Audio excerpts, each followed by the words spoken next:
सकाळी उठल्यावर ना माझे केस इतके रफ झाले होते की काय करू समजत नव्हतं.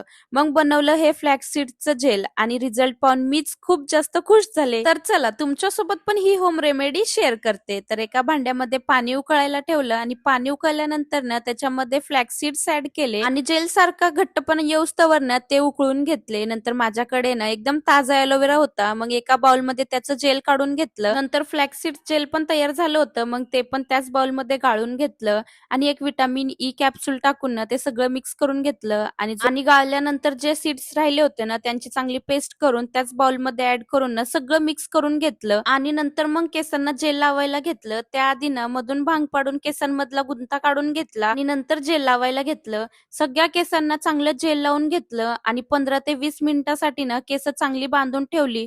नंतर मग घरातली थोडीफार कामं केली आणि थोडीफार भांडी पडली होती.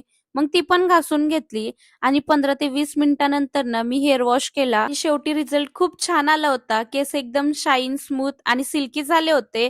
तुम्ही पण ही होम रेमेडी एकदा घरी नक्कीच बनवून बघा आणि कशी वाटली होम रेमेडी मला कमेंट मध्ये सांगायला विसरू नका.